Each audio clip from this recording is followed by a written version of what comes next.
Bagaimana cara kerja PNPM Mandiri Perdesaan? Proses dimulai dengan musyawarah antar desa di tingkat kecamatan untuk menjelaskan apa itu PNPM Mandiri Perdesaan. Proses apa yang akan terjadi, kegiatan apa saja yang dapat didanai, dan membicarakan kegiatan apa saja yang pernah dilakukan, terutama jika kegiatan ini sudah berlangsung selama beberapa tahun di kecamatan tersebut.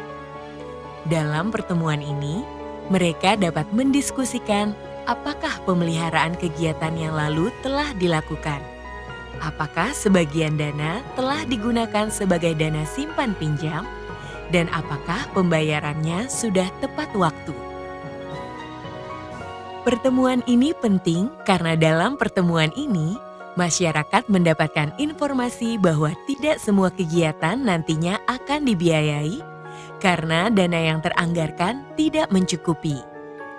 Ini adalah proses terbuka untuk mengevaluasi kegiatan sebelumnya, dana yang dimiliki, dan peraturan-peraturannya. Hasil pertemuan tersebut kemudian disosialisasikan kembali di tingkat desa dalam musyawarah desa. Setelah itu, hasil dari musyawarah desa diumumkan secara luas ke masyarakat dan dibicarakan kembali di tingkat dusun untuk menggali gagasan. Pertemuan-pertemuan tersebut melibatkan kelompok perempuan. Gagasan-gagasan yang muncul di dusun kemudian dibawa kembali ke musyawarah desa kedua untuk memutuskan prioritas gagasan yang nantinya dapat mereka bawa ke musyawarah antar desa kedua di tingkat kecamatan. Dalam musyawarah desa kedua tersebut, masyarakat dapat meninjau kembali usulan mereka. Diskusi dapat berlangsung alot karena mereka nantinya harus dapat meyakinkan penduduk desa lain di musyawarah antar desa di tingkat kecamatan. Pada proses penggalian gagasan di desa, ada musyawarah khusus perempuan. Pria tidak diizinkan hadir. Bobot dari gagasan perempuan adalah 2/3 atas kegiatan yang dikedepankan. Proses ini dimaksudkan untuk memastikan bahwa kaum perempuan juga dapat menyuarakan pendapat mereka. Pada pelaksanaan awal PPK, kaum perempuan sudah banyak menghadiri musyawarah yang umum, namun mereka tidak banyak berbicara. Karena itu, program ini memberikan ruang khusus bagi perempuan untuk bermusyawarah, agar mereka bisa banyak mengemukakan gagasan dan dapat mengekspresikan kemauan dan keinginan mereka.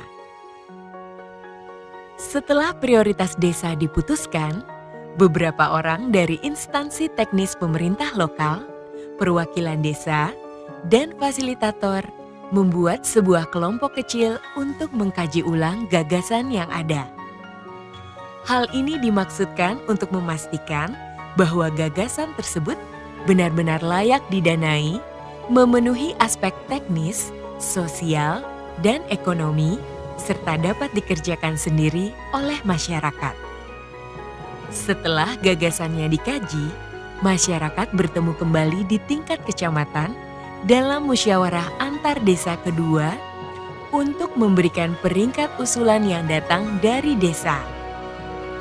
Pada tahap ini, proposal tersebut masih sederhana dan singkat. Peringkat ini diberikan oleh 6 wakil dari tiap-tiap desa yang harus mencakup 1 kepala desa dan 3 orang perempuan.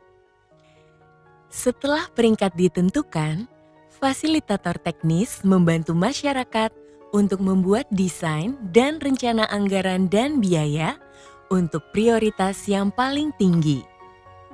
Kecamatan miskin bisa mendapatkan dana sebesar 3 miliar rupiah per tahun. Dari dana tersebut, mereka dapat memperkirakan kegiatan apa saja yang akan dilakukan berdasarkan prioritas yang telah ditentukan. Setelah mereka memiliki desainnya, wakil-wakil dari tiap desa kembali bertemu di tingkat kecamatan untuk melaksanakan musyawarah antar desa ketiga. Dalam pertemuan ini, masyarakat menentukan pendanaan berdasarkan peringkat usulan hasil musyawarah antar desa kedua, serta anggaran dan biayanya. Berdasarkan hasil pertemuan tersebut, camat sebagai perwakilan dari pemerintah akan mengeluarkan surat penetapan camat atau SPC sebagai bentuk persetujuannya atas usulan kegiatan yang ada.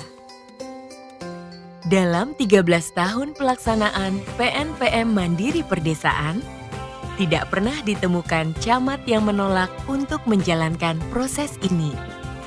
Mereka sangat mendukung kegiatan PNPM. Setelah semua proses tersebut, masyarakat dapat mencairkan dana kegiatan dari Bendahara Nasional melalui transfer rekening ke unit pelaksana kegiatan atau UPK di tingkat kecamatan. Unit pelaksana kegiatan ini dikelola oleh wakil masyarakat yang terpilih dalam musyawarah antar desa pertama. Dengan dana tersebut, masyarakat dapat mulai melaksanakan kegiatan mereka. Selama proses pelaksanaan, mereka harus mengadakan 3 kali lagi musyawarah desa untuk mempertanggungjawabkan kegiatan dan penggunaan dana bersama-sama. Prinsipnya, seluruh tahap kegiatan harus diinformasikan kepada masyarakat dan harus dapat dipertanggungjawabkan. Ketika kegiatan sudah selesai dilaksanakan, hasil kegiatan diserah terimakan pada pemerintah desa melalui musyawarah desa serah terima.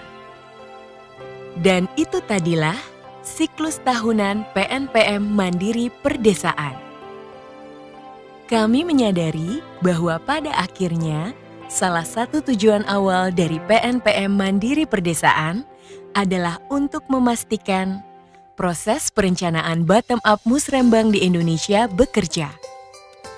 Jadi secara singkat, itulah siklus PNPM Mandiri Perdesaan. Siklus ini sekarang lebih banyak dikenal. Orang percaya dengan siklus ini. Siklus ini menjadi sedikit rumit karena sekarang berhubungan dengan musrembang. Tapi proses ini dikenal dan ada di seluruh Indonesia.